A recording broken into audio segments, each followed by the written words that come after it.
This is Holy Faith Media. Joe Pasillo.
Everywhere.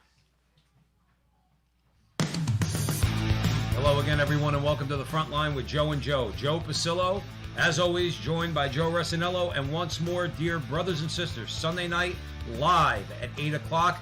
Let us go into the breach. And thank you all for joining us. Because of you, and we say it all the time, but every time I tell you, it's because it's just our show just keeps growing and growing and growing. We're getting a lot more viewership, and again, that's thanks to you sharing our videos. We got a ton of shares last week, and a lot more people are aware of what we're doing. And it's really humbling. It's phenomenal because Joe and I, we're doing this show. We call it Kitchen Table Politics, Religion, and Culture because that's what it is. We don't have PhDs, all right? We have PhDs in common sense. Those are hanging all over the wall, right? But last time I checked, we didn't go to Harvard. But who cares, okay? The bottom line is this. We are in for a fight. We know we're in for a fight. We say all the time on the show at the Frontline with Joe and Joe that the greatest revolutionary act you can commit right now is to open your mouth. And we're going to talk about free speech, all right? Or at least that's going to be a recurring theme, not just tonight, but in all our shows, because they're coming after your First Amendment rights. Not just freedom of speech, freedom of religion, freedom of association. Obviously, you can't protest. You're a domestic terrorist now if you protest in a way the left doesn't like. So these times the times were interesting. They just got more interesting. And we have a warning that we want to talk about tonight from Bishop Strickland. He's one of the good guys, right? Without a doubt. He's one of the good guys. Tyler, Texas. Texas, and he's talking to us about a warning a month ago. One of our videos had about, I think it's up to 110,000 views now. Pope Benedict warned about the current coming totalitarianism. It's all over the place. More importantly, it's in your face. They're telling you what they're going to do. Well, if they're going to tell us what they're going to do, well, guess what? Then we're going to cover it. We're going to cover it as often as we can. We're going to shout it from the rooftops. We're going to be bold. We're going to be courageous. We are going to act, okay? And hopefully, we create something in this country, along with others, where we create an authentic movement in this country that's truly going to change things. Because right now, and for the foreseeable future, we're in the jackpot, man, okay? We got problems. The Democrats now control all branches of government, and I dare say, we just about have the Supreme Court, but the Supreme Court also, as they've shown, even before the election, okay, the Supreme Court is unreliable. So where does that leave us?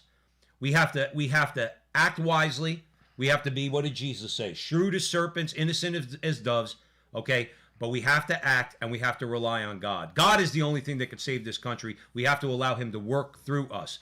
And God is the one who gave us speech. So we have to use it. We have to open our mouths. Remember, follow Joe and I at the Frontline with Joe and Joe on Facebook and YouTube.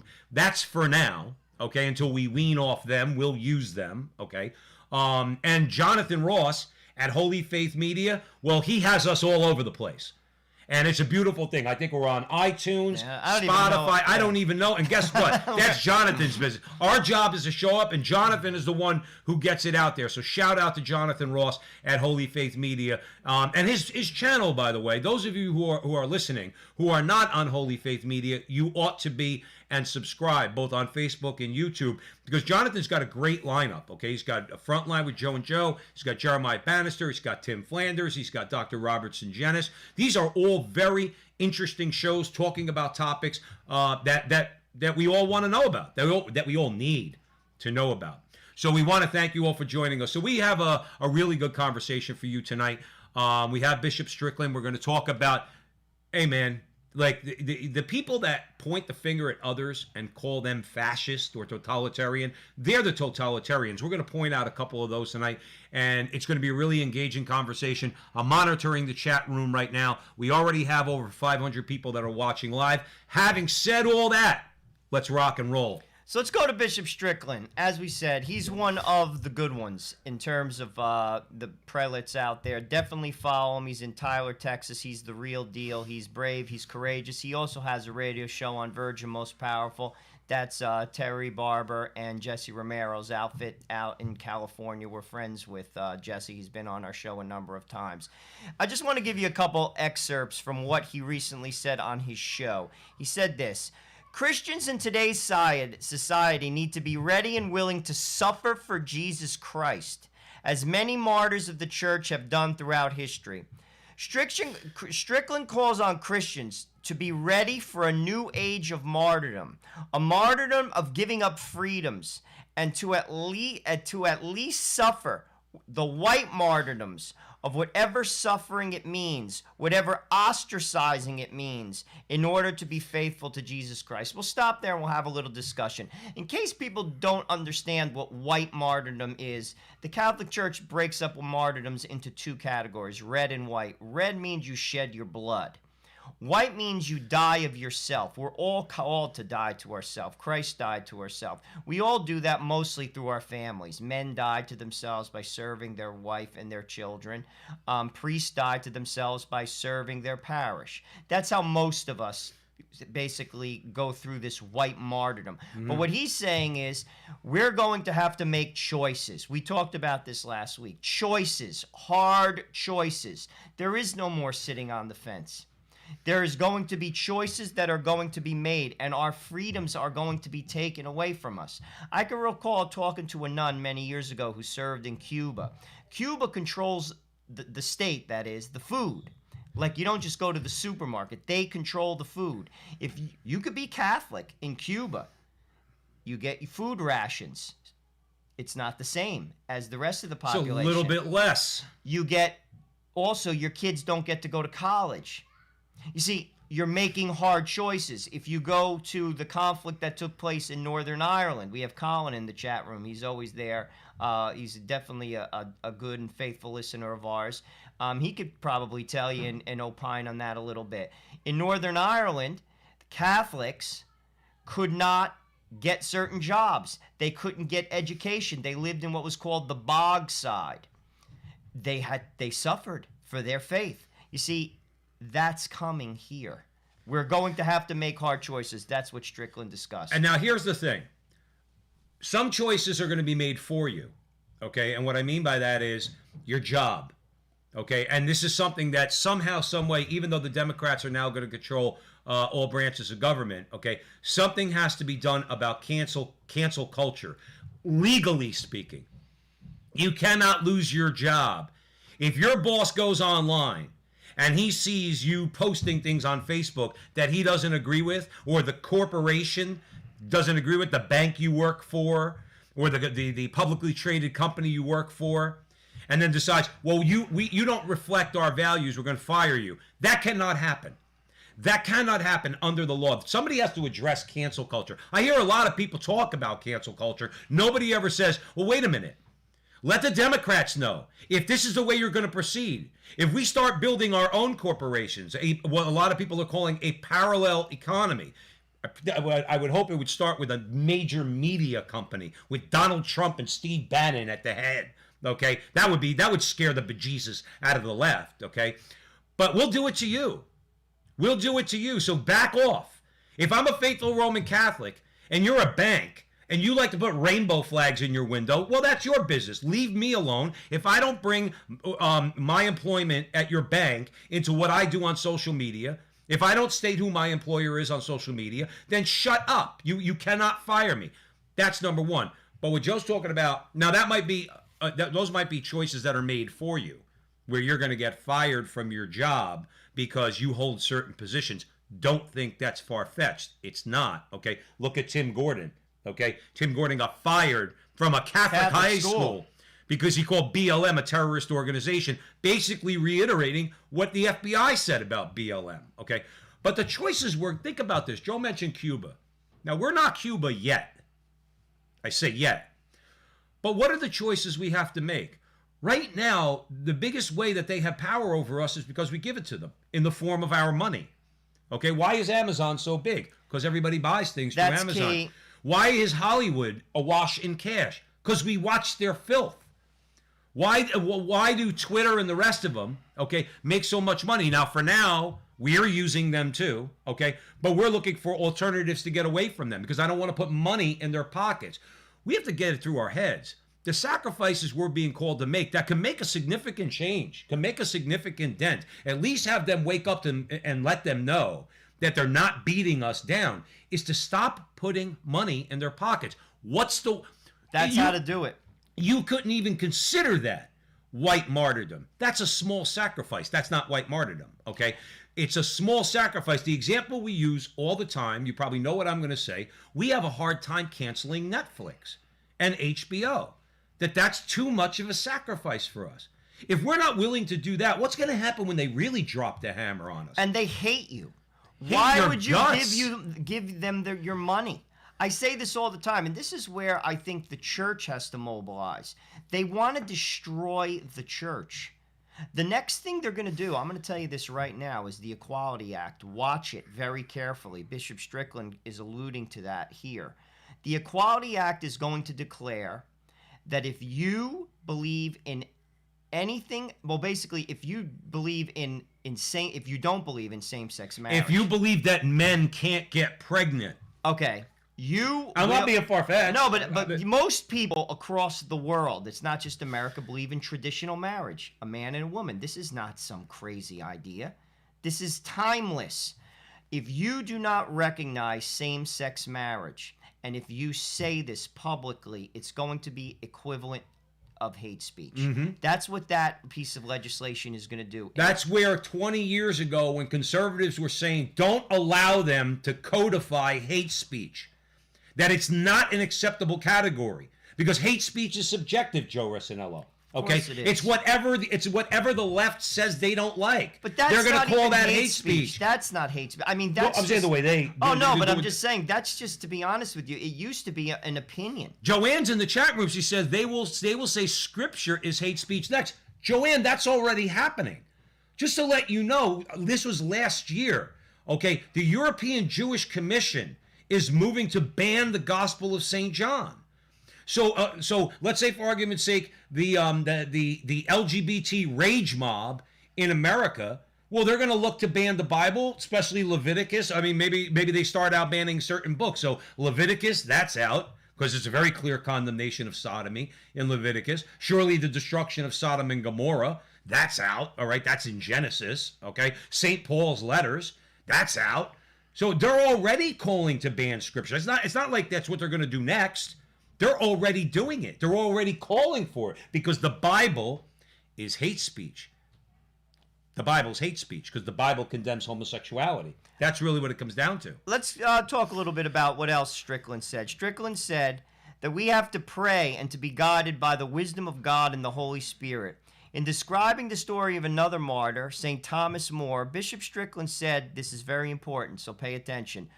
We should be wise and crafty, even if we have to use the laws and every means available to legally challenge any limitation on our ability to proclaim the truth of Jesus Christ, the 10 Commandments, and the teachings of the Church. He is 100% correct, because we may have to use the law. Because like Joe said, there's going to be a lot of push against Christian civil liberties and religious liberties during this administration. Now, in fairness, no question about it, Donald Trump, even though I mean, I hate to say it, but it's true. I mean, he's not going to be president as of Wednesday, okay? But Donald Trump did provide, aside from whatever he did as president, okay, and following through on many of his promises, okay, particularly pro-life.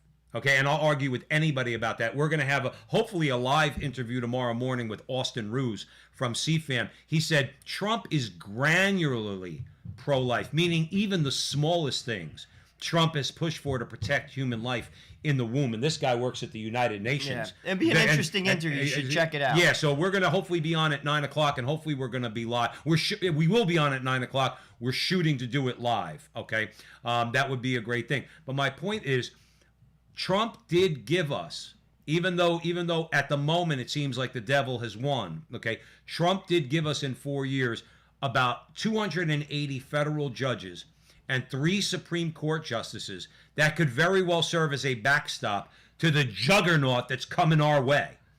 Because they're going to move quickly. They're going to move very quickly. The first 100 days is going to be nightmarish for us. Not just with the COVID nonsense and masks and things like that. The Equality Act, Joe. The Equality Act, they're going to call it the Equality Act. We should all call it the Christian Persecution Act. That's what it's going to be. Devastating, and devastating. Made that clear. That FACO CNN town hall that they called town hall LGBT nonsense town hall that they did last year. Okay, Julian Castro, he let the cat out of the bag when he basically said that the Catholic Church should lose its tax-exempt status because the government shouldn't subsidize, get this, hate speech. That's what's coming, kids. That was last year. And this is where I don't understand where the church doesn't get more vocal. They are coming for you. They're coming for you. Well, all they got to do is listen to their brother, Bishop Strickland. In other words, and people like him. But sadly, he's ostracized in his own community. They're coming for you. We have to fight. This is the truth. And how do you fight? I'll be honest with you. Financial boycotts. Gandhi did that. That's how one of the ways that he brought England to its knees. They didn't buy their salt. They didn't buy their clothing, their textiles. They brought them to their knees. He understood that. You control the country when you control the money. And we have to use our influence. What do you think unions do when they try to clamp down on a union? They basically say, no, we're not having it. Right. You're paying us this. This is the way it is, or we walk. We don't do that. Right. That's what has to take place. I'm telling you. If we did, trust me, these corporations would change their tune in a minute. If you said, just to use an example, Chase Bank, Christians, over 70% of America is a Christian, one denomination or another. They said, we're not using your bank. We're leaving. All Christians. I'm just using this as an example. Guess what they would do? They do anything change we their want. tune. Those rainbow flags come out of the window of the bank. Anything we want. Right. When you turn around and say, "Do you give money to Planned Parenthood?" and they say, "Well, I'm not doing business with you. We're not doing business with you." That's what needs to get done. And if you ask me, that's what the bishop should do. If you ask me, I'm not a bishop, but that's what I would be doing. The bishops have the resources and the personnel to provide us the information on all these corporations.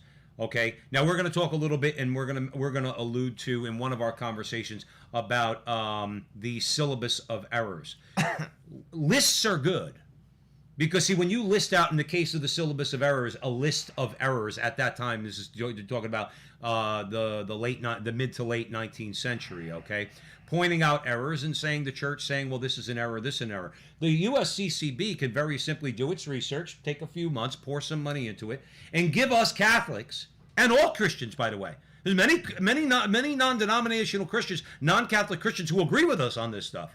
And they would look to the Catholic Church, if the church would provide the information, to, let's say, put together an exhaustive list of corporations in America, very commonly used by all of us, and say, this one supports this abomination, this one supports abortion, this one supports this. Here's a list of companies that are acceptable. You know who does that?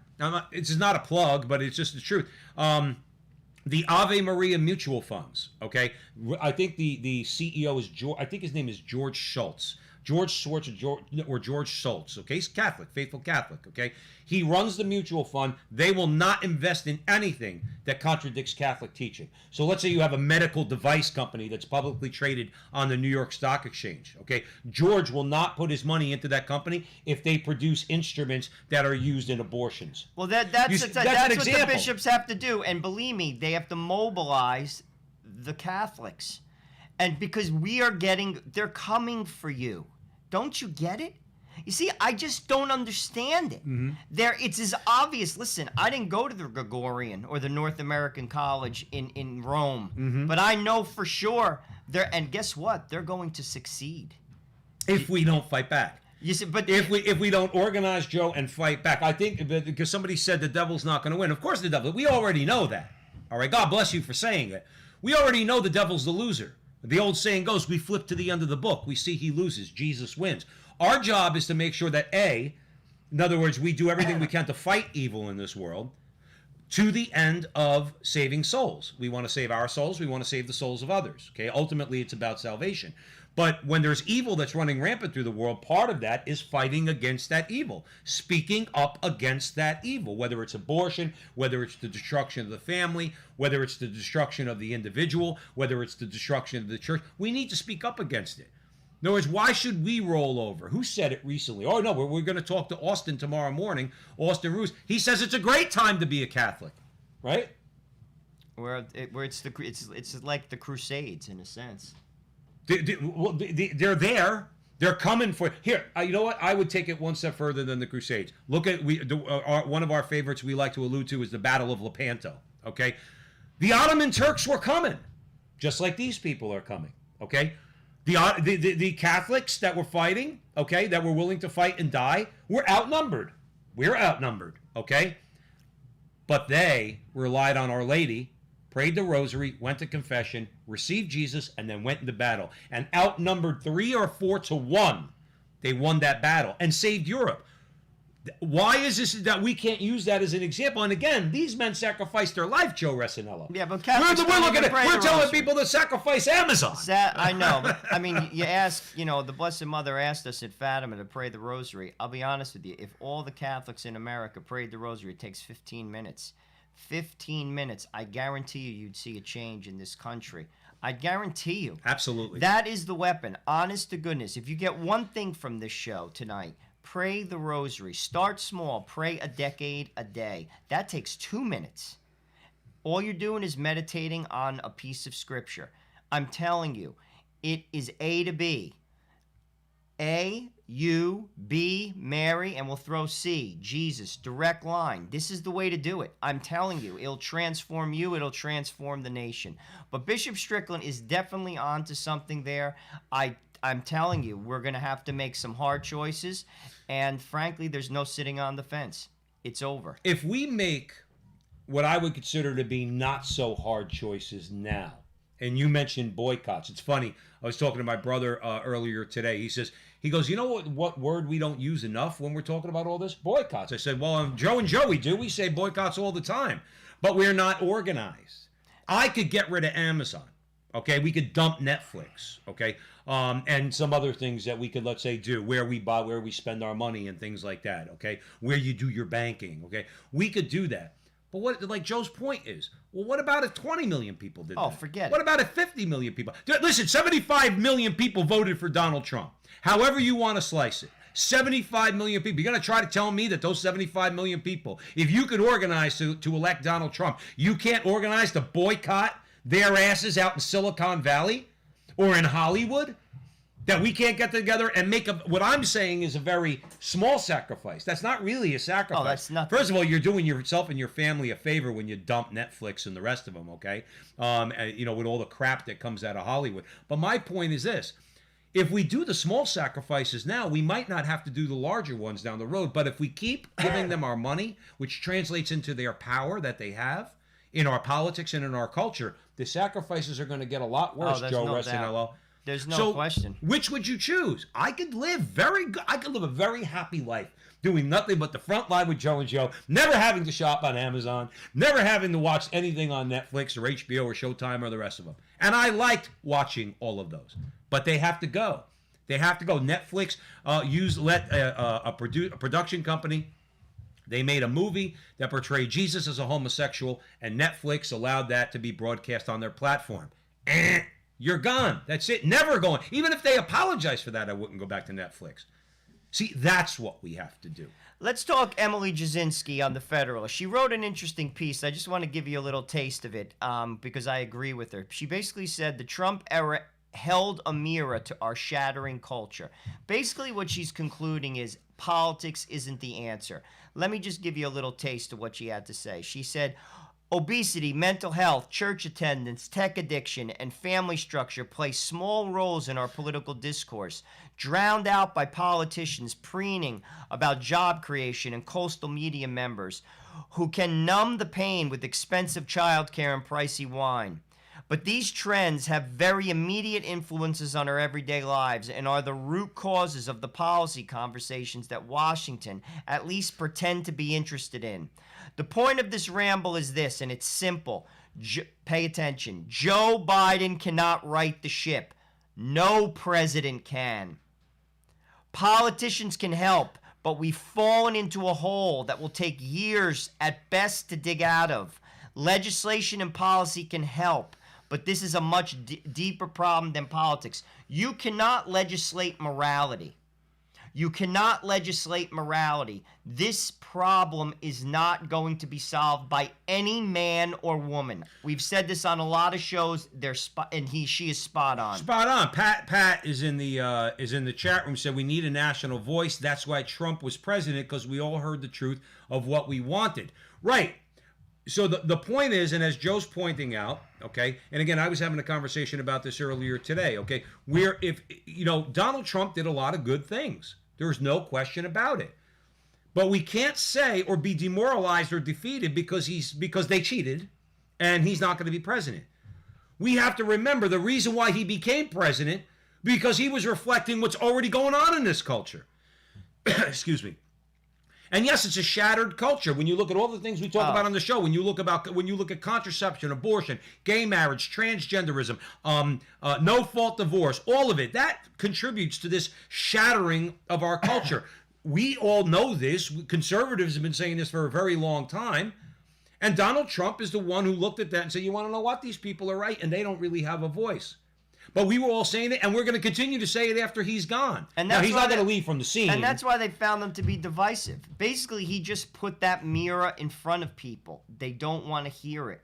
And now they're silencing us because they don't want to hear it. They're afraid of us. Well, that's another thing, and we're going to talk too. about that in the next segment. But at the same time, and that's going to fail, by the way, because it's failed in every society, in every basic country that's ever tried censorship. It doesn't work. It doesn't work. Right. But at the same time, what she's saying is the answer is in politics. If you ask me, it's a spiritual battle. We have to change from the inside out. America has to change from the inside out. That's why I have said time and time again, pray the rosary. Catholics have to get back to sacramental lifestyles. What is that? Very simple. Go to confession once a month. It's cathartic. You'll feel good. Go to confession once a month. And go to church and receive the Eucharist in a state of grace and pray the rosary. All those things don't cost a dime. They will transform you, they will transform your family, and then you will begin to transform society, the ring of society around you. That's the answer. Also, try incorporating fasting into your life. It's, again, a powerful tool. I'm telling you, if the Catholics in America just did those simple things, this is simple, we would transform this country. Because it would radiate to other people who are not Catholic, but who agree with us on most of these things to begin with. Obviously, they don't agree with us theologically, but on many of these issues, we always bring up the Orthodox Jews in Lakewood, okay?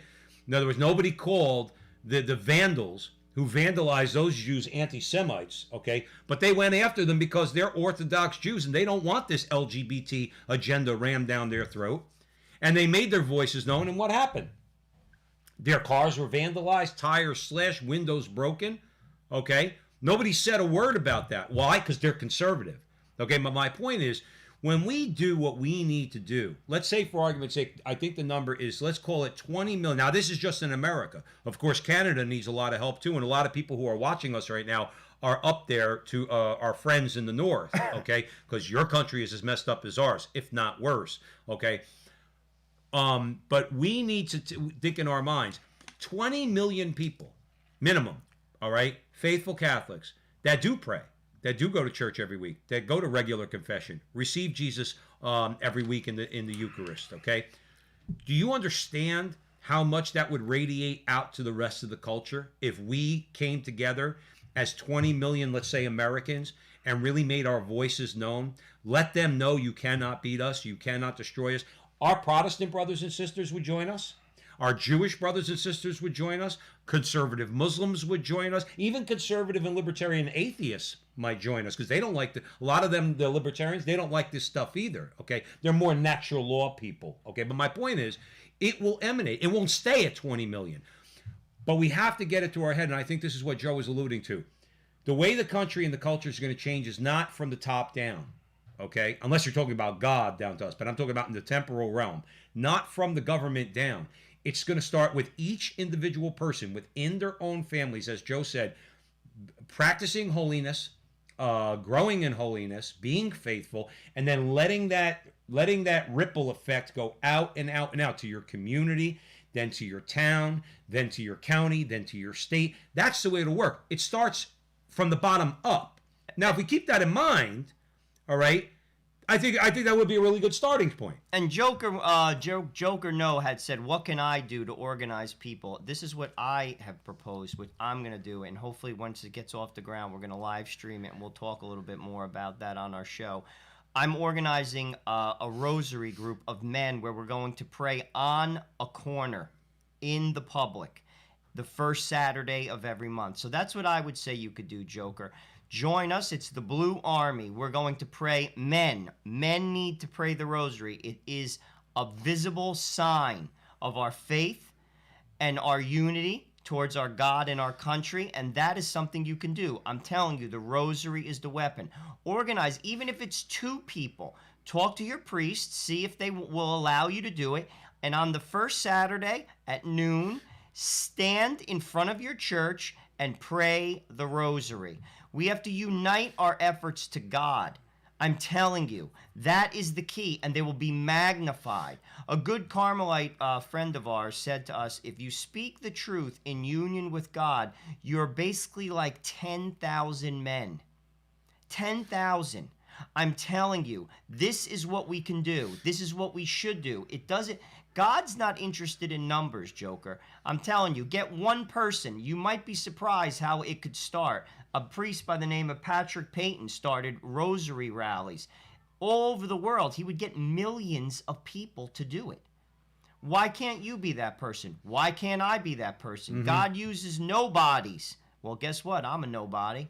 So am I. So we can do that. This is what we have to do. We have to unite our struggle with the grace of God. What better way to do that than pray the rosary? And how great it would be, especially in light of all the scandals recently in the Catholic Church, that if Joe's idea and God willing it picks up steam and other people see it, for the rest of the culture who has a very bad impression of the Catholic Church sees Catholic men, okay, Catholic men praying to God, okay, it's gonna change the perception of the church also, to let the rest of the culture know, listen, we don't like a lot of this stuff that happened in the church. We're doing what we can to help hopefully correct those things. But in the meantime, we're Catholic men and we're fighting this culture war. That will bring a lot of people on board, I think. Let's talk about what the Polish journalists had to say about the media suppression that's going on. And why is it important that we talk about Poland a little bit? Well, Poland went through this for 4 decades.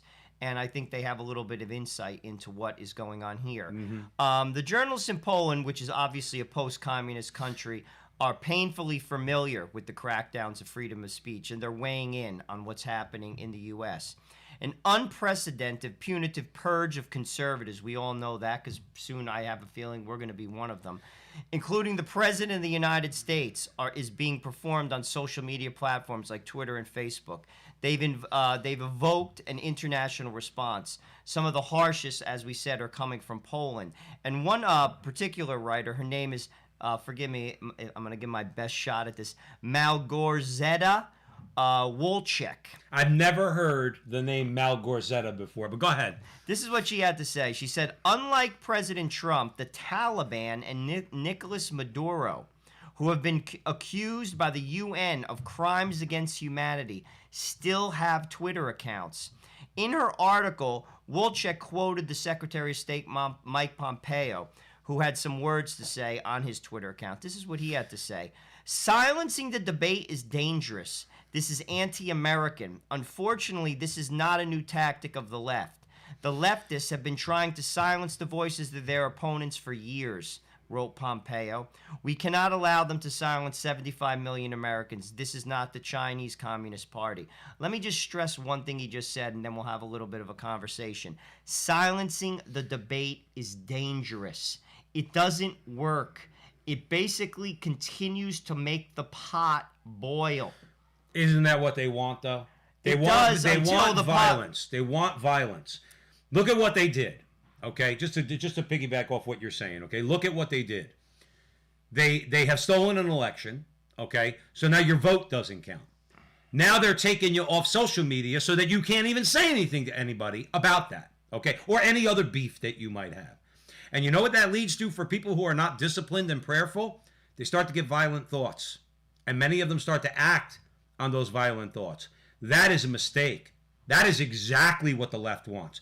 Look at what they did in the Capitol on January 6th. I would agree. That is a huge error. They're using that to consolidate power for themselves. They're saying, well, Donald Trump and his supporters did that, therefore we have to shut them down on social media. Do you see why? Now, that was a staged operation by the left. Okay, what happened on the 6th? But if we actually go out there and commit violence, it's only going to lead to more violence, which is going to lead to them acquiring more power for themselves. And taking away more of your rights. Taking away more of your rights. We cannot fall into that trap. We need to, as E. Michael Jones says, we need to establish secure lines of communication. We need to organize.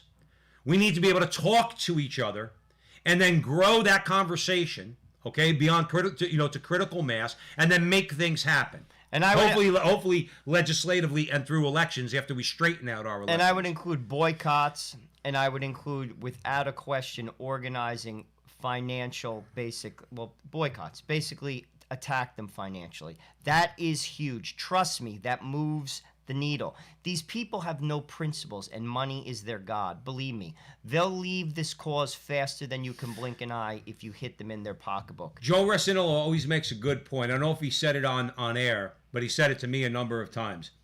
If Harvey Weinstein, remember all the backlash that Mel Gibson got for The Passion of the Christ from Hollywood and from the Jews, we could call them anti-Semitic and all that, okay? If Harvey Weinstein knew that if he could have foreseen that The Passion of the Christ was going to make as much money as it did, he would have jumped on that in a second. In a heartbeat. And I think Joe's spot on about that, okay? And the reason why I'm saying that is because that's if they can make money. But if you threaten their pockets where they could lose money, okay? Listen, when your God is money, I don't care if you call yourself a Jew. I don't care if you call yourself a Muslim. I don't care if you call yourself a Catholic or a Christian. If your God is money, you're an idolater, okay? So in the meantime, we're dealing with a bunch of idolaters. Let's hit them. Let's tear down their idol. I'm telling you, that's how you, and I'll use the example, is the NBA. They changed. They lost a ton of money. A ton. No one even watched the finals. No one even knew what was going on. No one cared. And they said, we can't do this anymore. Right. I'm telling you, that's how you change this. Because these aren't people of principle. They don't care about BLM. They don't care about Donald Trump. They don't care about Joe Biden. They care about making money. That's it. Period. Right. That's what it's about. That's the game. And we have to figure that out. And that's why, if you ask me, the Catholic Church has to start fighting back. And that's the way to fight back.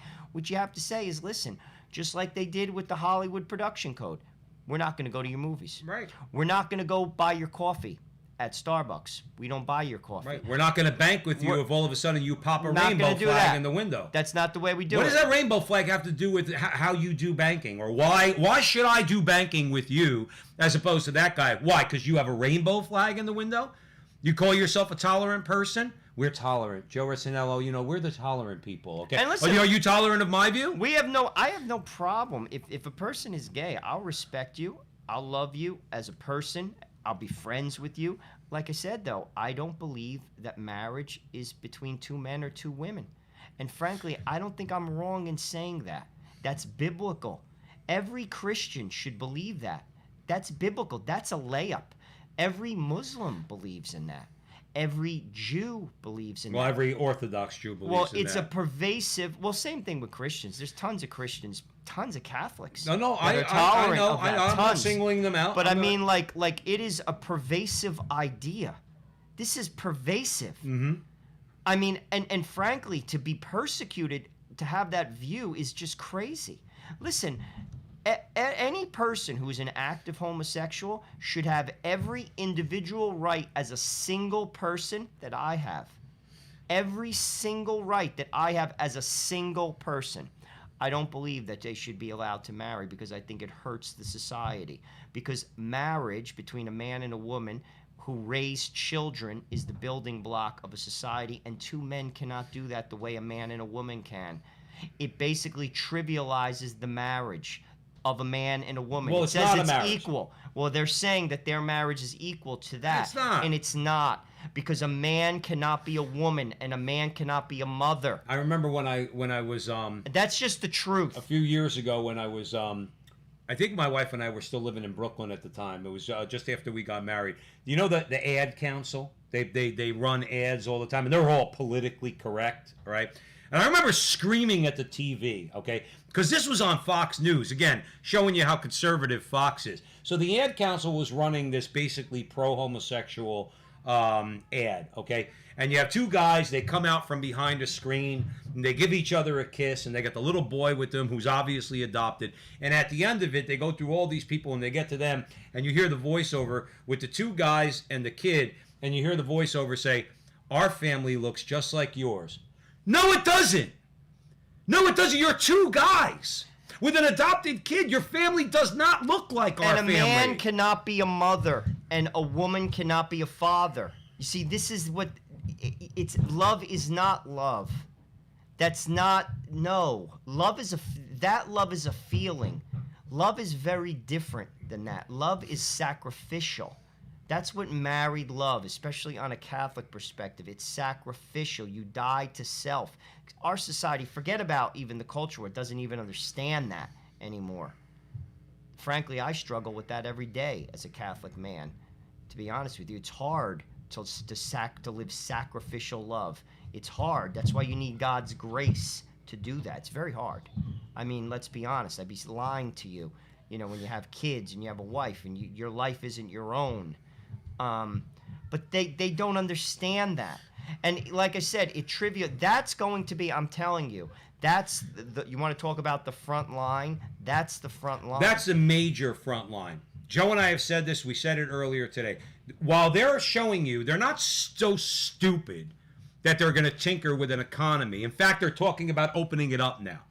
I read an article, even that bug-eyed mayor of Chicago, okay, is saying that the economy's got to open up. Restaurants got to open up ASAP. That's the woman who said, we will cite you, we will arrest you, and we will take you to jail. Talking about if you have a party in your house, okay, that weirdo.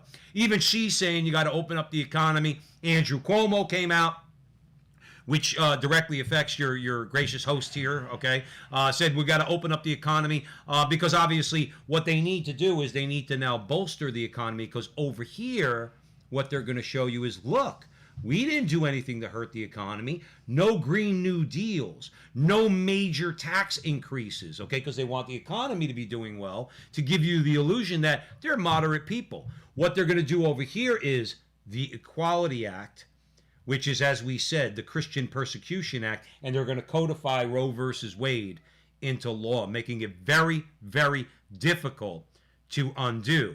That's what they're going to do over here. While they're convincing you everything's great, because they're not messing with the economy, the Trump economy, they're going to do all these other things behind the scenes, aside from everything we're going to be talking with Austin about tomorrow. Austin Roos about all the things that Trump did internationally to protect human life. Joe Biden's going to undo that immediately. Mexico City policy, the whole 9 yards, okay?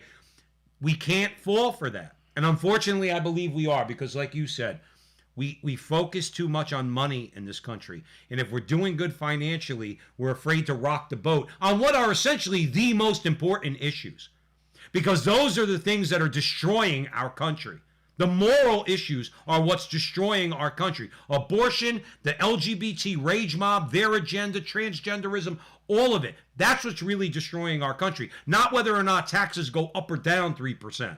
Well, let's talk a little bit more about media suppression. This is what Ari Fleischer had to say. He was the former White House press secretary under Bush.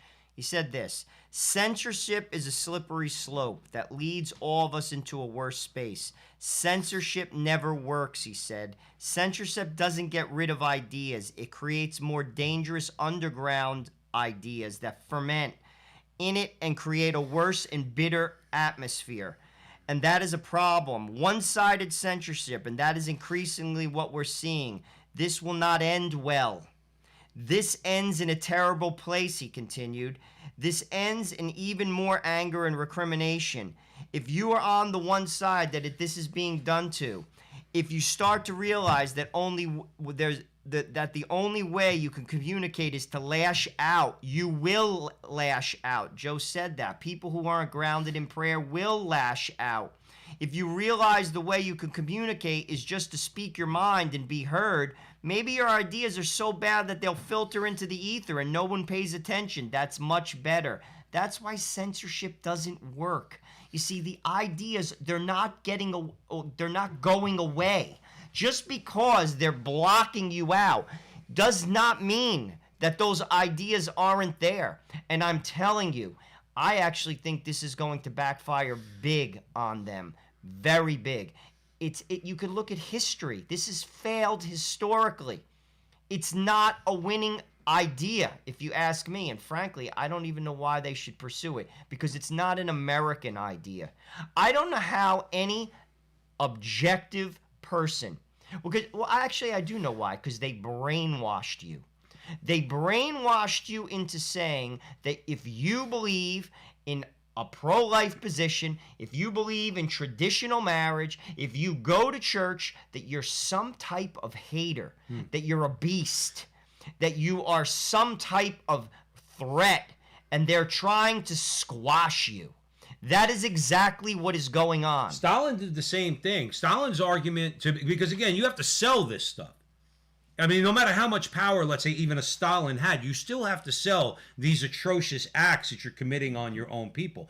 How did he sell to the Russian people, sending all these other dissidents, okay, and those who just barely criticized Stalin? I think Solzhenitsyn went to jail for a modest criticism of Stalin. In a letter. But how do you do this? How do you sell it? Stalin's way was, look at all these people who disagree with the revolution. They need help. There's something wrong with them. How could they not agree with this glorious revolution?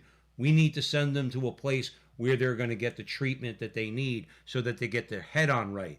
You don't think that that's what this is all about, this suppression of free speech? The one thing the left hates, they hate the fact that we read history. They hate the fact that we see these very people in the person of Mao and Stalin and Hitler and others, okay? That they do the exact same things. And they hate the fact that we know it. That's what they always hate about conservatives, Joe. In other words, the fact that we know their game because we read. But no matter how much they want to convince everybody we don't read, we actually read. That doesn't mean they won't try it again. Of course they're history, going to try. And they are. I mean, if you also realize, the Holocaust in Germany began. Hitler sold that to the Germans as it was basically a sanitary issue. That's why they had to round up the Jews. It was an issue of basic public health. Right. No lie. The Jews are a danger to public health. Sound like COVID? This is how, and then before you know it, the ball is rolling. This is a dangerous, dangerous climate. And I cannot even believe frankly, this is where, like I said, I know why, and they've just convinced people through the media, but objective people, the average people, there are many people that's what they believe. I got news for you. There are people that if they came to my house in the middle of the night and threw me in jail, they would say, good. That's where he belongs. You're going to tell me that you take like some guy in, say, Arkansas that believes in traditional marriage, has maybe 6 kids, goes to church every Sunday, some postgraduate hipster from Brooklyn. If they lock that guy up, he'd be like, good. He's a menace. He's a menace to what we're trying to accomplish here. That's the climate of America right now. And frankly, it's scary, and it's an un-American idea. It's going to come to a head. I'll be truthful with you. I actually think we're going to take the brunt of it. I actually think we're in for a few decades of a hard time. I really do. Unless we step up. Well, the track record doesn't show it. The church is weakened, and frankly, I don't see the backbone. I don't see it. I really don't. Maybe it'll change. I hope it does. I hope I'm wrong. I think we'll learn through suffering. I think after that arc takes place, I think from the ashes you'll see a society born again. But I'll be honest with you, I just don't see it. There's not enough people who care. There's not enough people who care. We vote for politicians that kill babies, and we've been doing it for 50 years. How is that possible? We vote for these people. Right. There are states that, and no one cares. You know Murphy's up for re-election He's in gonna New win. Jersey. He'll win. Well, He'll yeah, win. he's going to win. He'll win. And he's a disaster. But do you understand how far this has gone? How Joe mentioned abortion, because no matter how much people don't want to talk about it, that is the preeminent issue. If abortion went away, things would change in this country. Okay. The problem is people are have it so ingrained. What Michael Jones calls internalizing the commands of your oppressors. They sold you sexual liberation, central to which is abortion. And because that is the case, you got a lot of middle class suburban women who, before they'll vote for a property tax decrease and straightening out especially in New Jersey, straightening out the public schools, straightening out our budget, if the guy who can do that all for that woman, that mother, that wife, is pro-life, she won't vote for him. That's how bad it is. That this is like somebody like a conservative Republican in New Jersey can't be pro-life because the people of the state of New Jersey will continue to vote for the Murphys and the Cuomos of the world because they're for women's rights. They make abortion their number one priority. I do want to mention that Colin, hey Colin, what's happening? He's in the chat room. He's one of our top fans. Colin mentioned that about Trump leaving the scene. Trump's not leaving the scene, Colin. Trump is going to do something big. He stepped in it. He's in it now, okay? They went after his family.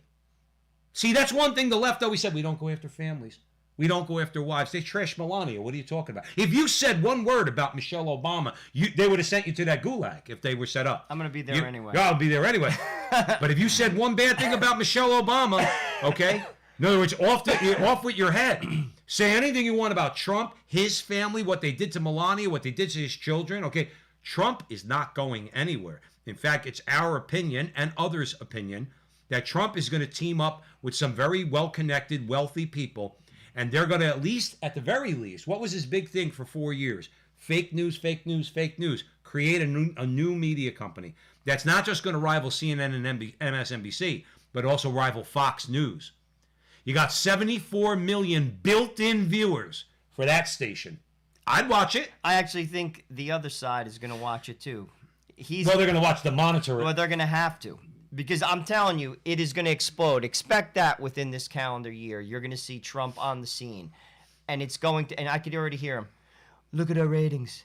We beat Fox. The rest of them, losers. We're terrific. Look at us. We're terrific. I don't have to be again. president. And let me tell you something.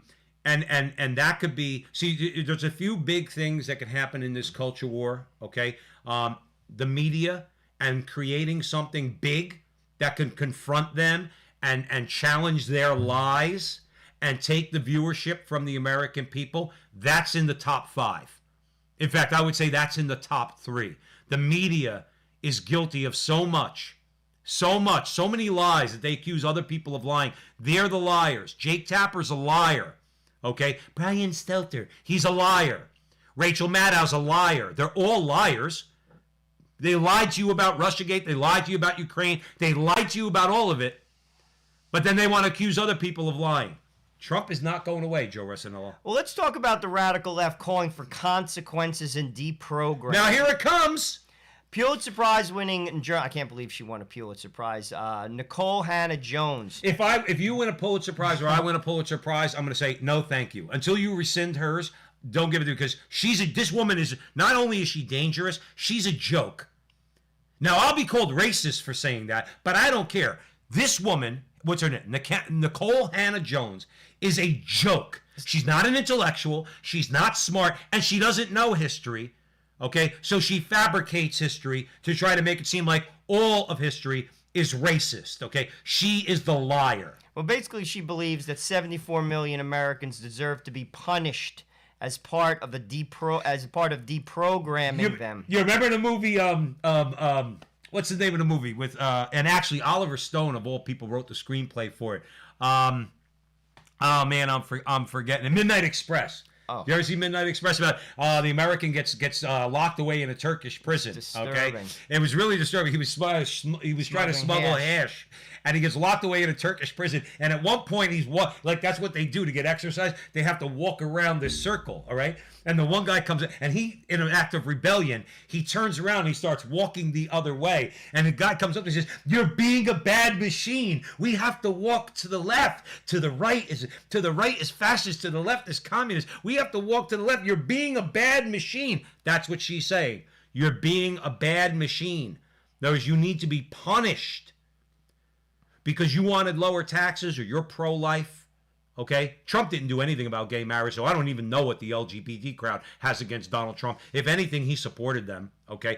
But if you were in favor of a border wall, all right, strengthening our border, okay, all these things, you need to be punished for that. So that's what she's saying. Basically, she had a conversation with Eugene Robinson on MSNBC. This is a little taste of what they were saying. They were saying he asked her about the media and social elites, how best to deprogram the millions of Americans. Almost all of them are white. Almost all of them are Republicans who voted for Trump, as they are clearly part of a cult. Hannah-Jones responded with a vague call to look towards the undefined history, declaring that there has to be consequences. Listen to this. There has to be consequences based on how you voted. She then decried the push towards a quick reconciliation between the left and right, painted Trump supporters with a broad brush, lumping the Capitol rioters in with average Republicans who voted based on policy. Her only explanation of why anyone would possibly vote for Trump was that listen to this, white labor force voted for his policies to keep themselves more powerful than Muslims, Latinos, and Black Americans. Stop there. She's a liar. See, the thing is this about this woman. She knows that's not true. She knows it, but yet she says it. And nobody's going to challenge her because of this. See, because if you have the protected skin color, you could say anything you want. She's not going to mention the fact that black unemployment was at an historic low. So was Latino unemployment at an historic low. She's not going to mention the fact that 18% of African Americans and 40% of Latino Americans voted for Trump. Okay? She's not going to mention that because it goes against her narrative. It's all about race with this woman. If there's one thing that we could do as Americans, stop letting them break down everything into race. I tell my wife all the time, our wives are sisters, okay? I tell my wife all the time, I don't refer to my wife as an African American. I refer to my wife as a Roman Catholic American woman of Haitian descent. My wife's people come from Haiti. Now, maybe centuries ago they came from Africa, but they're Haitian, okay? That is an identity. That's where their roots were put down, under whatever circumstances. My wife is a Roman Catholic American woman of Haitian descent. I tell her all the time, I am a Roman Catholic American man of Italian descent. That's my identity. Stop letting them make it between white and black. We talked about Glenn Loury last week. Call their bluff. Glenn Loury is a black intellectual. And him and John McWhorter basically said, they have this agreement amongst people, this is what the left believes, a tacit agreement, that white people are not going to talk about black-on-black crime, they're not going to talk about fatherlessness and a few other issues that affect the African-American community. He says, call them out. He said, call them out. Break that agreement. Even though he doesn't agree there's an agreement. Break that agreement. He goes, they'll back down. call their bluff. That's what we have to do with this woman. If Joe and I ever explode and that woman's ever sitting next to me, in other words, Nicole Hannah Jones, I would tell her right to her face, you can't call me a white guy. I'm not a white guy. I'm a Roman Catholic American of Italian descent. Just like anybody else needs to break down their identity based on what's most important, okay? And it doesn't have to do with the color of your skin. But we allow them to do that. We allow them to call us racist, and they call us white guys. I'm not a white guy. I'm not a white guy. And I'm not going to let them call me a white guy and break everything down into black and white. That's why they're winning. We have to beat them on that level. Well, she's calling for basically punishment. She's basically saying, before you enter polite society, you voted for Trump, you need to be punished. And like Joe said, a lot of people voted for Trump. Listen, Donald Trump can be an abrasive guy. He's not God. I voted him, to be honest with you, for judges. Why? Because I don't believe in abortion. I think it's a horrible sin. I also want him to protect my religious liberty. I also believed in his financial ideas, to be honest with you. Race had nothing to do with it. Zero. And it's not fair what she's saying, but she's calling for punishment, and this is a scary idea. In my lifetime, and even in my recollection of American history, I have never heard this idea being thrown out into the ether of the American society publicly on television. They're saying you have to be punished because you voted for Donald Trump. Now, this is not a small amount this is 74 to 75 million people. This is crazy. But how are they going to punish you, Joe Resinello? Well, they're going to punish you financially. You see, right. But that's why, again, you see, they get it and we don't. I'm telling you that is the answer. They're saying that they're going to boycott some of the Republican House members and Senate members that basically wanted to investigate the election. They get it. We don't. We're slow to the game. I've been saying this a long time ago. The way to fight things, you don't have to fight with your hands. This is how corporations do it. You fight them financially. You cut them off. I'm telling you. I am telling you, shut the channel off. If every Christian in America turned off CNN, if every Christian did not use Amazon, if every Christian did not buy Starbucks coffee, they would change their tune in a minute. How about this? How about do one better? Because we know a lot of Christians or self-identified Christians are guilty of this, okay? A lot of Catholics voted for Biden. How about this, Joe? Just the 74 million people that voted for Trump. Okay. Now, that includes Catholics. That includes evangelicals. That includes Muslims. That includes African Americans, Hispanics, okay? That includes Jews. Certain percentage of every group I just mentioned voted for Donald Trump. That's 74 million people. You're going to try to tell me that we can't convince those same 74 million people who feel disenfranchised, who feel screwed by big tech and big media, who feel insulted by idiots like Nicole Hannah Jones, and yes, she's an idiot, okay? I really don't care. I know I said I wasn't going to call people names, but I'm sorry. She's an idiot, and she's dangerous. You're going to try to tell me 74 million people wouldn't go along with that? I say that they would.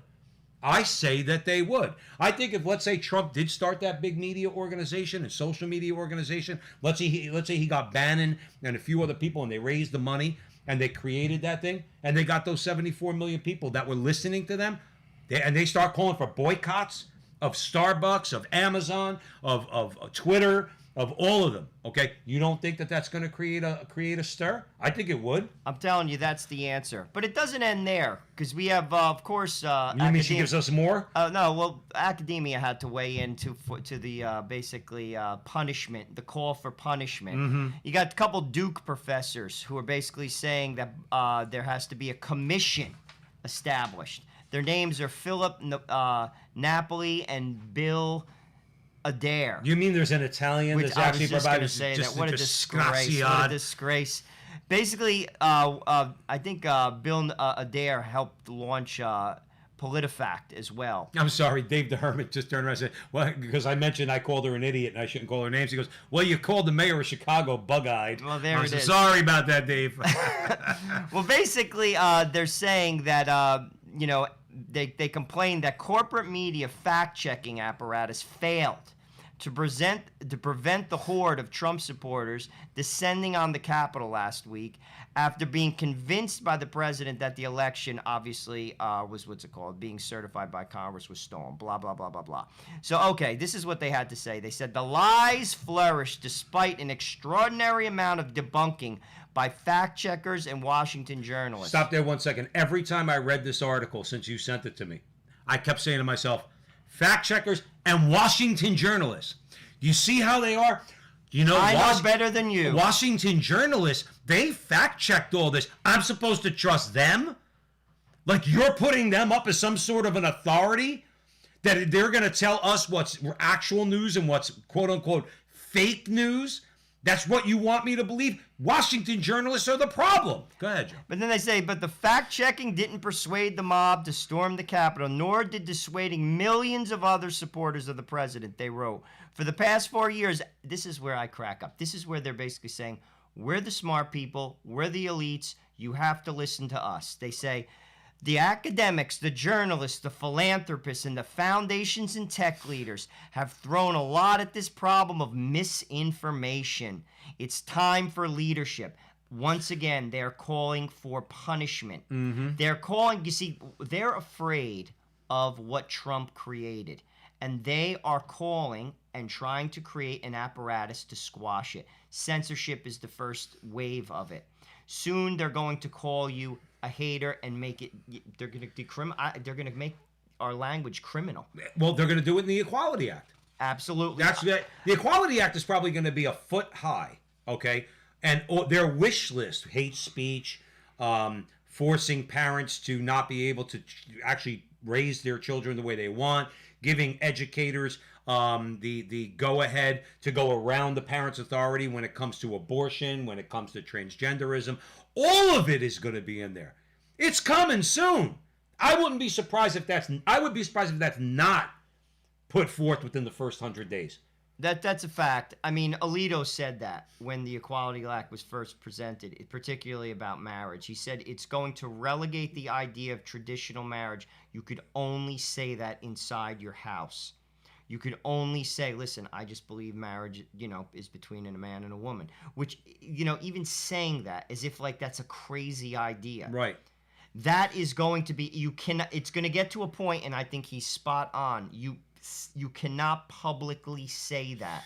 You cannot. Kat is in the chat room. She says, screw them. People have to stand up to these devils. Kat, I just focused on that real quick. You are standing up. You are.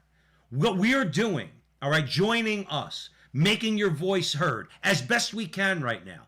Hopefully we can come together and we can create a more powerful force in this country to go back against social media and mainstream media. You are fighting back against them simply by joining us, because we're fighting back by opening our mouth. Just want to let you know, nobody's laying down here, Kat. This isn't doom and gloom over here. We're telling you what's coming, but we're also telling you what we could do about it. Notice I hear a lot, Joe, we say it all the time. You see a lot of people out there complaining. They just complain and complain and complain. We're complaining. We do our share of it. There's a lot to complain about. But at least we're offering solutions. At least we're saying what we're going to do. And actually, what we're going to try to do. The best solution is, I'm telling you right now, is to pursue holiness. I'm telling you this. Trust me, trust me, First trust and me. foremost. I'm telling you this right now. That is the answer to this. We have to, the reason why we allowed this to happen is because we left God in the dust. Our society has been lulled to sleep by the siren. Because our eyes are not put on God. I read something recently by G.K. Chesterton. He said, when we forget about God, we lose our common sense. I'm telling you, common sense, there is no more common sense. It's absurd. Mm-hmm. I can't even believe some of the ideas that are put forth, and they're believed, and they're embraced, and it's almost like this avant-garde, like embrace, as if like we've come to this like heightened level of like our evolution. It's nothing but the opposite. We're going backwards. We're going backwards. We have to, as John Horvat says, we have to return to order. That's right. I'm telling you. And here's the thing. If we don't, it's going to happen anyway and organically because the society is going to collapse. I'm telling you this right now. When societies do what we're doing, societies are in an act of rebellion against the natural order, which is to say, we're in an act of rebellion against God, because God establishes the natural order, the natural law, and the moral law. Okay, so we're in rebellion. When we get back to order, we're back to the equilibrium. In other words, society does not do things like kill their children. Okay, society does not do things like recognize marriage in any form outside of one man and one woman. Nobody's singling out homosexuals. It's simply saying that marriage is one thing and one thing only. We have to end the rebellion against the natural order and return to the natural order. It's pretty simple. And this is why societies fall. Look at even the Romans. The Romans were a pagan society. The Romans believed in virtue. Cicero wrote about virtue and natural law. This wasn't foreign to them because God writes the natural law in every human heart. Okay, Rome, in other words, abandoned virtue. They abandoned at the end of the Roman Empire. They were debauched. And what was the problem? Their economy was in shambles. All right, because of usury, and that's all they were doing was looking to have sex with anybody they want at any time they want. And what do you think we're going through right now? You think that if you're a Vandal, all right, if you're one of the northern tribes in Europe and you want to conquer Rome, what better time than that? They're all just worried about partying. What do you think we're going through now? We have a citizenry that's only worried about partying. They bought into the sexual revolution in the 1960s because it was sold to them. What do they care if China takes over? What do they care? As long as I get my sex, drugs, and rock and roll, I'm fine.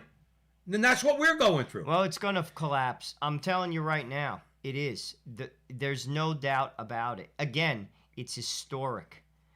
This is not the first rodeo. Nope. The playbook is already set. And listen, don't listen to us. All right? Don't listen to us. It's like a father. You tell your kid who's 16, who's doing something stupid, you know it's going to end in disaster. You know it. Right. You know the outcome. Don't listen.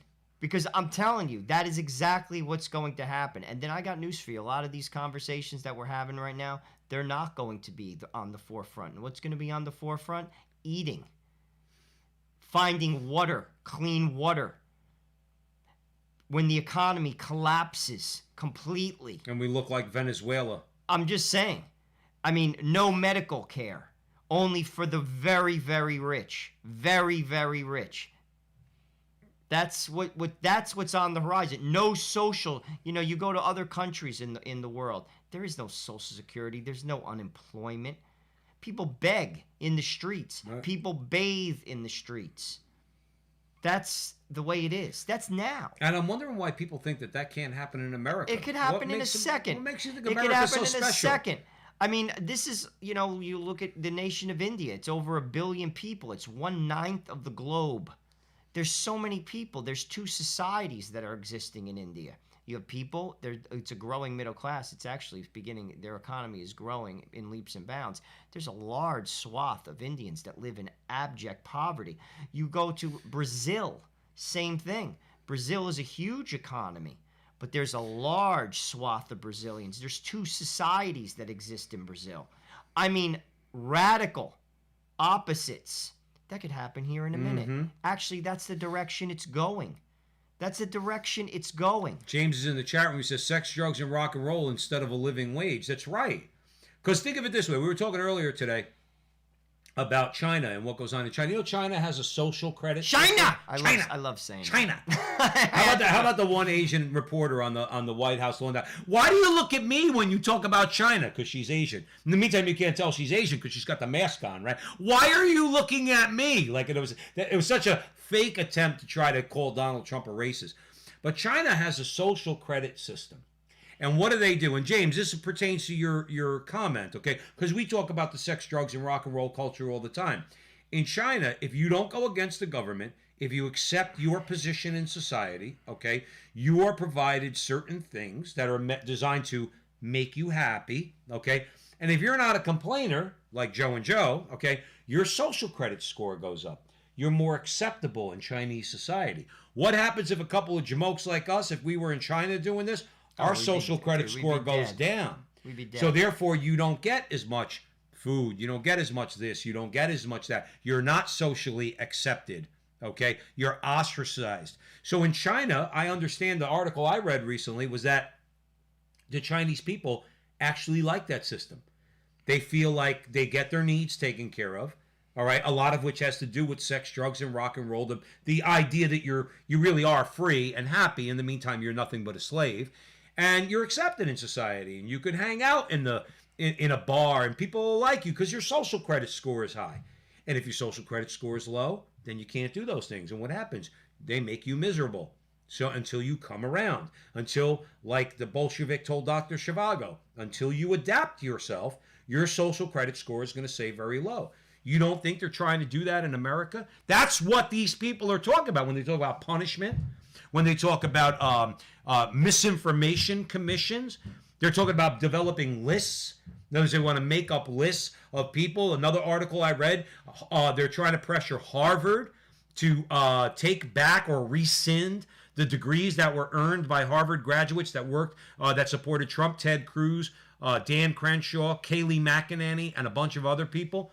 They're doing the same thing. They're doing the same thing as the Chinese Communist Party. They're reducing your social credit score. They're ostracizing you. We need to come together so that we could tell them, you know what? We as a group are ostracizing you. We don't want you in our lives. We don't want you in our towns. We don't want you in our schools. We don't want you in our cities. Go take the left coast. Go live somewhere else. But get the hell out of here. That's how we could fight them back. But we have to stop them from doing this. This is ridiculous. Oh, it's insane. Commissions I and can't lists. even. I can't even believe it's said publicly. I can't. I'll be honest with you. And frankly, it should shock every objective American. I'll be truthful with you. I mean, I am a conservative. I am also very religiously conservative in terms of social policy. I can't believe this. If this was being done to the left, I'll be honest with you, in terms of punishing people, taking away their livelihood, I'll disagree with you, but I would never be for this. Yeah. Ever. Yeah. And I could say that with honesty. And I'm not trying to elevate myself over anybody. There was a time where people could disagree civilly. That's gone. There is no more of that.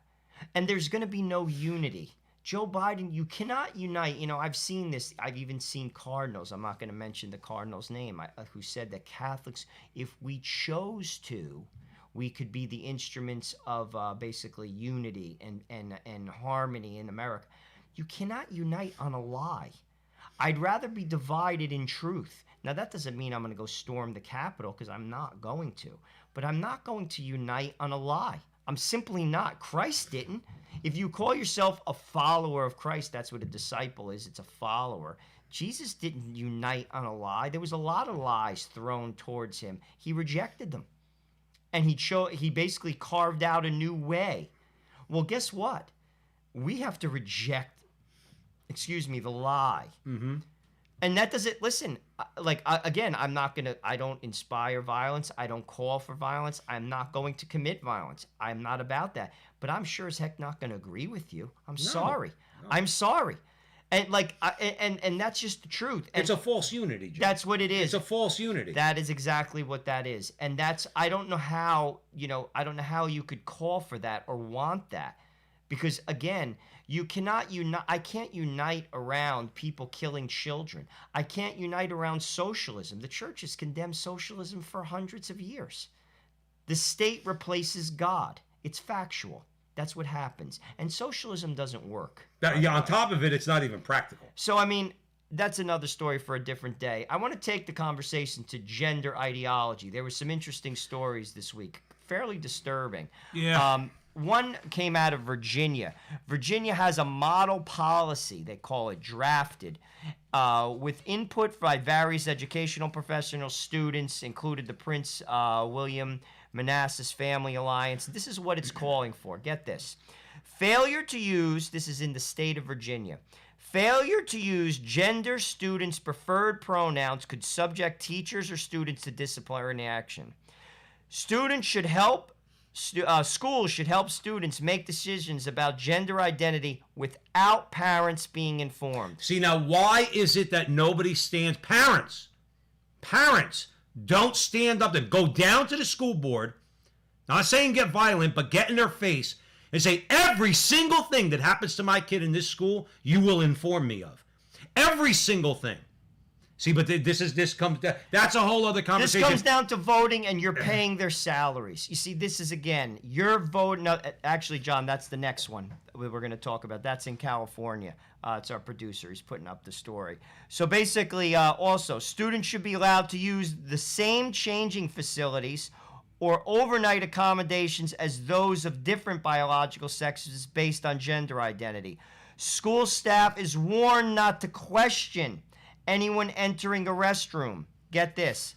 School staff may need to report parents if students are abused, neglected, or at risk of being abused or neglected with regard to the gender identity conversation. If they are being non-supportive of a child's assertion of their gender identity different from their sex at birth. Let me paint this picture for you real clear. This is in the state of Virginia. This is in Virginia. Let me paint this picture for you real clear. If when I was 5 years old, okay, and I know this would have happened, okay, if I picked up a doll, all right, and was a Barbie doll, and I said to my mother, Mommy, am I like Barbie? My mother would have given me a backhand. She would have sent me to my room, and she would have said, hey, get out of here. Go play with the Ken doll, not the Barbie doll. All right? And my mother, according to this law in Virginia, would be arrested. That's what they're calling for. They're saying that, I'm sorry, school staff may need to report parents. So my mother, in that case, would be reported by the school to the authorities, and I could be taken away from my mother. And now, my mother would kick all their asses up and down the street, little Italian cyclone that she is. But my point is, the way we used to deal with these things was to let kids work these things out. I don't have to tell people in this audience, we all grew up with the girls who were tomboys, all right? They wanted to play with the boys. They didn't want to play with Barbie dolls. And they're always young boys who early on in life might have had a couple of effeminate qualities. You know what happens? They grow out of them. Girls become women. The boys become men. They get to puberty. They change, all right? All their hormones are screaming all over the place. What these people want to do is they're trying to get in between that natural process. Again, we were talking about natural order. It's also manipulating a child. Well, it's child abuse is what it is. You're manipulating a child. And 10 years ago, you would go to jail for this. If a teacher did this, you would go to jail for this. You see, this is crazy. And here's the thing. You know, a lot of people in America, they buy into these rich communities because they want to have, like, the public school system's good, whatever. I mean, you hear these conversations constantly. This is everywhere now. In fact, it might be more pervasive in those communities than in poor communities. Mm-hmm. This is everywhere in the public school system. This is the state of Virginia. I'm not making this up. And here's the thing. How could you be cool with that? You're a parent. Forget about your political identity. Forget about it. How could you be cool with that?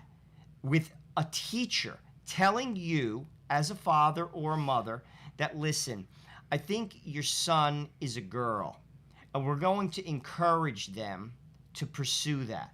Are you crazy? And if you stop it as their parent, we will report you because you are abusing that child. Yes, that's the direction this is going. This is crazy, and I want to take it in another level. The next story comes from California, and this is interesting because you get a group of parents that did push back. But listen to what was taught. This is in the 3rd grade in California. It's in a very wealthy community, Cupertino, California. They were basically pushing this ideology. It's a math class in the 3rd grade. This was a report conducted by the Manhattan Institute City Journal. According to the report, based on the whistleblower, it documents parents commenting that the teacher asked the young children to create an identity map composed of characteristics such as race, class, gender, religion, and family structure. Next, the teacher taught the children they live in a dominant culture of white, middle class, cisgender, whatever that means, educated, able-bodied Christian English speakers with others of privilege who created their culture in order to hold power, to stay in power.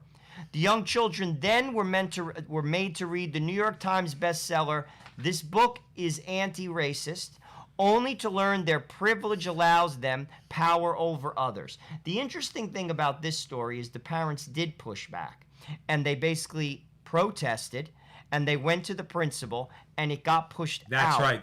So you see how fighting back works. But here's the thing. This is what is going on. And but those parents did the right thing. I'm surprised they got, to be honest with you, I'm actually surprised that they won. I think they won because they have money. I think they won because they went there and they voiced their opinion. I think a lot of times these school boards, they get away with this stuff, Joe, because nobody's there to fight against them. Yeah, but and fathers in particular are not there to fight against them and turn around to them and say, you're not going to do this. They don't show up. I actually know somebody who did show up to a PTA meeting in Rutherford, New Jersey, and he still lost 9-0. And he's very articulate and a very intelligent guy. The problem is, this is the biggest union in America. The teachers union is the biggest, the NEAA or whatever, National Education. There is so much money behind this. You want to talk about out of control? This is real, by the way. This is not like the mainstream media, and I'll be honest with you, I don't see it stopping. It's not stopping. This is not going to stop. Now, how it stops, you have to vote people out. But we don't. Joe says it all the time. We vote these people in. You know who tried to stop this? Betty DeVos, Trump's education secretary. She tried to stop this. Guess what happened? They basically said horrible things about her and pushed her right out the door. Now, who's Biden's Secretary of Education? I think it's the ex-head of the union. Oh, I wouldn't be shocked. And that is exactly this. They're not, you see, this is where we're dumb. They're tactical. They're attacking the culture from the ground up. Children, they're teaching them this ideology from the ground up. Right. As if it's historic. We're the dopes. And what makes us even stupider? We vote for them. We vote for them. That's the shame of it. You see, and we pay their salaries, and we still vote for them. And then you'll talk to people. I'm not making this up. These are 2 states in America now. And Virginia is not even a true blue state. It's a purple state. And that was proposed in Virginia. This is a disgrace. How any adult, whether you call yourself a Democrat or a Republican, could be for this, I don't understand. I can't get it. And this is what we vote for. And this is what you get. One of the biggest things that can happen in this country, somebody's got to file a lawsuit. And what I mean by that is this. When the reason why they get away with a lot of what they get away with is because we allow them to call us certain names. Let's say racist, okay? We have to start filing lawsuits against these people. We have to start grabbing our stones and saying, I'm taking you to court. You've defamed me and libeled me in public because of my political positions, and you called me a racist. I'm going to make you pay. Now, why do I say that? Because CNN and MSNBC and a bunch of Hollywood celebrities tried to say that Nick Sandman, the Covington High School student, was a racist because the Indian agitator, leftist agitator, came up and was banging a drum in his face, and Nick Sandman just stood there and with a smile on his face, didn't do anything, didn't harm the guy, didn't stand, didn't do anything wrong. And he had Lynn Wood came on board, and they sued. They sued CNN. They sued MSNBC. They sued the Washington Post. CNN and the Washington Post had to settle with Nick Sandman. Now, he sued them for $250 million each, so let's assume Nick Sandman got 10% of that. Hopefully he did, okay? My point is, when someone calls you a racist, you need to file a lawsuit against them and take them to court. I'd love to see them do that to Joe and I, all right? Because I'll show them a picture of my black wife, and Joe will show them a picture of her sister, which is his black wife, okay? And Joe will show them pictures of his biracial kids, all right? And say, go ahead, show the world, show the court how I'm a racist. We need to, and I only use that as an example, a crude example. The point is, they get away with this because we allow them, because nobody ever wants to file a lawsuit against them for defamation and libel when they tar you with these names that we know are made up, we know they're not true, okay? We let them get away with it. But if it started to cost them money in the form of lawsuits that we would win, okay, then maybe they'd stop doing it. maybe they'd stop doing it. People don't because it really care is a enough. disgusting thing. When you detract, by the way, detraction is a mortal sin. You go to hell for that. If you say something that you know to be a lie about somebody else and you're I think it even applies if you're saying something that's true about somebody, okay? But if you detract from somebody, okay, you could go to hell for that. It is a bad, bad thing to take away or destroy a person's character, particularly when it's based on what you know to be a lie. So we need to fight back against that. I mean, there's so many ways we need to fight back. That's one way to fight back. I know Joe and I, as we get more popular, we're going to be called racist. The first thing I'm going to do is call up the St. Thomas More Society or Lynn Wood or whoever. I'm going to say, listen, CNN called me a racist. I want to file a lawsuit against them. I want to file a lawsuit for $1 billion because they've libeled me and they've disparaged me in public. In other words, we need to start doing things like that. That's one way of fighting that. But that's why people cave, though, Joe. That was my larger point. People cave because when the left points a finger and says racist or misogynist or homophobe or this or that, we all cave. Everybody caves. Well, they control the narrative. And frankly, we have to take the narrative back by voting in a godly manner. People don't care. You know, this is not the priority. You know, this is the thing that blows my mind. Quote unquote, whatever the number is, they say 80 million, whatever the number that voted for Joe Biden. A lot of those people are professed Christians. How could you be for this? There's disqualifiers. Listen, we're not going to agree on everything, but these are huge, huge disqualifiers for me anyway. The conversation's done. I'm not voting for this. And why are people? Because God isn't their priority. How could someone vote for killing a child in the third trimester? How? How? It's not the priority. They don't care. Oh, they'll say, I'm personally against this. I don't agree with that. I'll tell you voted for Biden? Of course I did. I don't agree with that. But you do because you voted for it. Now, granted, you have to prioritize things, but this is a big deal. This is our children. I mean, gosh, if you don't care about this, what did Barack Obama say when there was like a shooting? If we don't get this right, we get nothing right. Well, I agree with you on that, Barack Obama. If we don't get our children right, we get nothing right. If we're killing them in the womb, and then when they're born, if they're lucky enough to be born in this country, because we murdered globally 42.7 million children in 2020. If you're lucky enough to be born in America, then you get indoctrinated by the schools that you pay ridiculous taxes to. And you vote for it. Right. You vote for it. I didn't vote for it.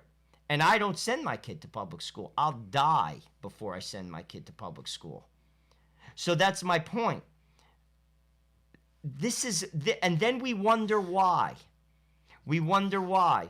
We threw God out and he left because he's a gentleman. It's time to invite him back in. That begins with us. I'm telling you, this is a spiritual battle. If we change the interior, i.e. the interior man in America, we change America. But until we do, we don't. Emily, what's her name? Jasinski. She gets it right on. Trump held up a mirror to society. Society didn't like it. They want someone, an institutional Republican, to go along to get along. That's why they love Bush. That's why they love Romney. They don't want someone like McCain. Don't make waves. Go along, get along. Not making waves. He's divisive because he pushes back. Mm-hmm. No, these things are wrong. I'm sorry. They're wrong everywhere. And we vote for them. We have no one to blame but ourselves. And this has been a gradual thing. It's been going on for 5 decades in America. It's been going on for 5 decades. And no president is going to change it. I'm telling you this right now. The only way we change it is if each individual makes a choice and returns to order.